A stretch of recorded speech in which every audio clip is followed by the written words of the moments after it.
السلام علیکم. آج ہم سٹارٹ کریں گے اردو کا دوسرا سبق اپنے ہمسائے سے. ہمسائے سے مراد پڑوسی.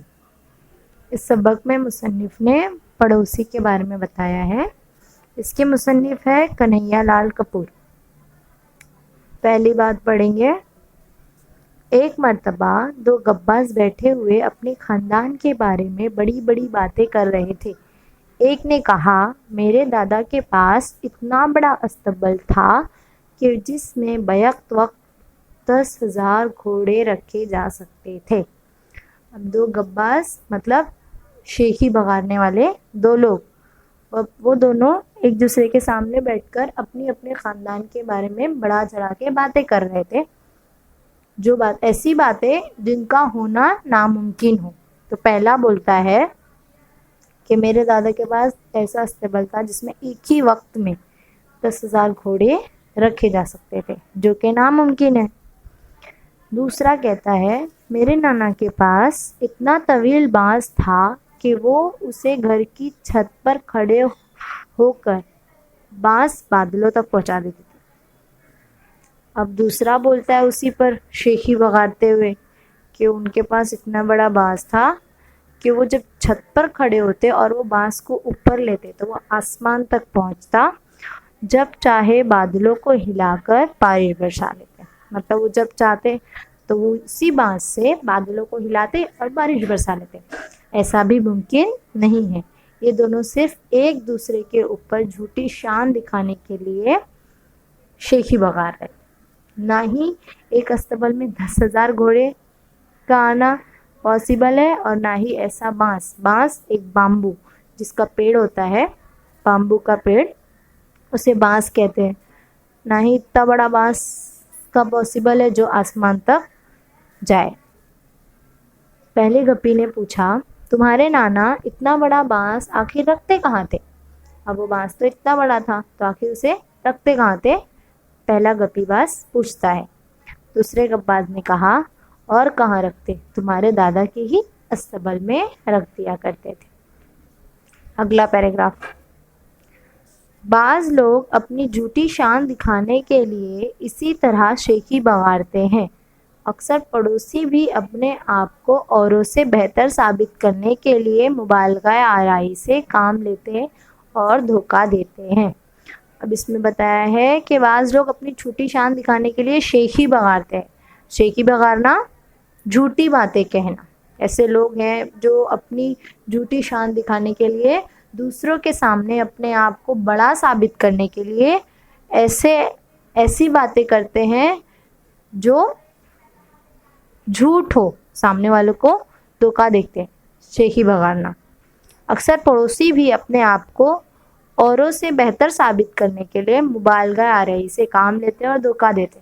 اب پڑوسیوں کے بارے میں بتایا گیا ہے کہ کس طرح پڑوسی بھی دوسرے پڑوسی کے سامنے اپنے آپ کو اونچا ثابت کرنے کے لیے مبالغہ آرائی سے کام لیتے. مبالغہ آرائی مطلب ایسی بات جو نہیں ہو سکتی، اس سے کام لیتے ہیں اور سامنے والے کو دھوکہ دیتے ہیں. مطلب جھوٹ بولتے ہیں اس کے سامنے، اپنے آپ کو اونچا اور بہتر ثابت کرتے ہیں. کنہیا لال کپور نے ذیل کے مضمون میں اسی سماجی برائی کو طنز کا نشانہ بنایا. اب کنہیا لال کپور نے یہ جو شیخی بگاڑنے کا جو برائی ہے سماج میں، اسی برائی کو طنز کا نشانہ بنایا. طنز کا نشانہ بنانا مطلب کہ طنز کرنا مطلب ہنسی مذاق میں اس بات کو پیش کرنا. اب کریں گے مصنف سے جان پہچان. کنہیا لال کپور 27 جون 1910 کو ضلع لال پور میں پیدا ہوئے. اعلیٰ تعلیم حاصل کر کے وہ انگریزی کے استاد مقرر ہوئے. بعد میں گورنمنٹ کالج موگا پنجاب میں انہیں پرنسپل کے عہدے پر فائز کیا گیا. پہلے وہ انگریزی تعلیم حاصل کرتے ہیں، انگریزی کے استاد بنتے ہیں، اس کے بعد گورنمنٹ کالج میں پرنسپل بنتے ہیں اور یہیں 1980 میں ان کی وفات ہوئی. طنز و مزاح کی جرات اور بے باکی کنہیا لال کپور کی خاص پہچان تھی. طنز و طنز و مزاح مطلب تانے سے، ہنسی مذاق میں ایک بات کو پیش کر دینا، مطلب وہ تانا بھی ایسے دیتے تھے جو مذاق لگے، یہ ان کی خاص پہچان تھی، وہ اسی طریقے سے اپنی مضمون کو پیش کرتے تھے۔ وہ سماجی ناہمواریوں کی جاندار تصویریں پیش کرتے تھے۔ سماجی ناہمواریوں سے مراد بھید بھاؤ، وہ سماج کے جو بھید بھاؤ تھے اس کی تصویروں کو جاندار تصویریں پیش کرتے تھے۔ ان کی تحریروں میں طنز اور احتجاج کا پہلو نمایاں ہے۔ طنز تانا اور احتجاج مطلب آواز اٹھانا، اس کا پہلو نمایاں ہے، مطلب وہ جب تحریر لکھتے تھے تو جب تانے وہ کرتے تھے تو وہ اس طرح سے نہیں لگتے تھے، کیونکہ وہ ہر چیز کو مذاق میں پیش کر دیتے تھے۔ انہیں پیروڈی لکھنے میں خاص مہارت حاصل تھی۔ ان کے طنزیہ و مزاحیہ خاکے بھی مقبول ہیں۔ اب ان کے طنزیہ اور مزاحیہ خاکے بہت مقبول ہیں، مطلب پسندیدہ ہیں لوگوں کے نزدیک۔ نوک نشتر، بالوں پر، سنگ و خشت، چنگ و رباب اور کامریڈ شیخ چلی ان کی مشہور کتابیں ہیں۔ زیادہ تر وہ طنز و مزاح مطلب مذاقیہ ہی مضمون لکھا کرتے تھے۔ بڑھتے ہیں سبق کی طرف۔ اب میں شارٹ میں سمجھا دوں پہلے کہ مصنف نے اس سبق میں بتایا ہے دو پڑوسیوں کے بارے میں جو ایک دوسرے کو ہر طرف سے ایک دوسرے کو شیخی بگاڑنے میں لگے رہتے اور ایک دوسرے کو اپنی جھوٹی شان دکھانے میں لگے رہتے تھے۔ پڑوسی بس چھوٹ کی باتیں کہتے تھے ایک دوسرے کو، اور آخر میں انہیں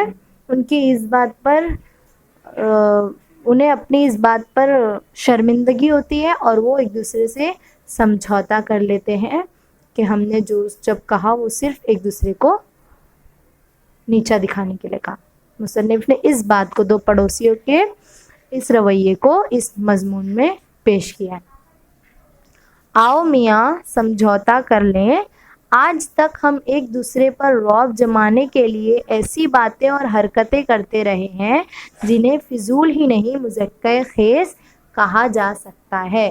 اب مصنف کہہ رہا ہے کہ وہ پڑوسی دونوں ایک دوسرے میں باتیں کر رہے ہیں کہ آؤ میاں سمجھوتا کر لیں، آج تک ہم نے ایک دوسرے پر رعب جمانے کی صرف باتیں کی ہیں اور ایسی حرکتیں کی ہیں جنہیں مضحکہ خیز مطلب جس پر ہنسی آئے، مطلب ایسی باتیں ہم صرف کرتے تھے جس سے سن کر صرف سامنے والے کو ہنسی آ سکے۔ لیکن سوال یہ ہے، آخر ہم کب تک ایک دوسرے کو محض مرعوب کرنے کے لیے اپنی حیثیت سے زیادہ خرچ کرتے رہیں گے یا جھوٹ بول کر اپنی عاقبت خراب کریں گے؟ مطلب وہ ایک دوسرے میں باتیں کر رہے ہیں، آخر ہم کب تک ایک دوسرے کو محض مرعوب کرنے کے لیے، مطلب ایک دوسرے کو نیچا دکھانے کے لیے ہم کب تک اپنی حیثیت سے زیادہ خرچ کریں گے، جتنی ہماری حیثیت ہے نہیں، لیکن پھر بھی ایک دوسرے کو نیچا دکھانے کے لیے ہم اپنی آمدنی سے زیادہ خرچ کر رہے ہیں اور جھوٹ بول کر اپنی عاقبت سے مراد آخرت خراب کر رہے ہیں، کیونکہ انسان جھوٹ بولے گا تو اس کی عاقبت تو خراب ہوگی، محض جھوٹی شان کے لیے وہ اپنی زندگی بھی خراب کر رہا ہے اپنی آمدنی سے زیادہ خرچ کر کے۔ کیوں نہ ہم اس حقیقت کو تسلیم کر لیں کہ ہم دونوں میں سے کوئی بھی ابن رئیس نہیں، بلکہ تم ایک معمولی تاجر ہو اور میں ایک معمولی معلم ہوں۔ اب دونوں ایک دوسرے سے یہ سب باتیں کرتے ہوئے سمجھوتا کرتے اور بولتے ہیں کیوں نہ ہم یہ مان لیں کہ ہم اس حقیقت کو تسلیم کر لیں مطلب قبول کر لیں کہ ہم دونوں میں سے کوئی بھی رئیس ابن رئیس مطلب خاندانی امیر نہیں ہے، بلکہ تم ایک معمولی تاجر ہو اور میں ایک معمولی معلم استاد، اور دونوں پچھلے 5 برس سے ایک دوسرے کو دھوکہ دینے کی بیکار کوشش کر رہے ہیں۔ مطلب ہم دونوں ایک دوسرے کو دھوکہ کرنے کی صرف بیکار کوشش کر رہے ہیں، مطلب پتہ ہے ہم دونوں ایک دوسرے کو دھوکہ دے رہے، نیچا دکھا رہے، یہ ان دونوں پڑوسیوں کو معلوم تھا اور ایک دن وہ سمجھوتے پر آ جاتے ہیں۔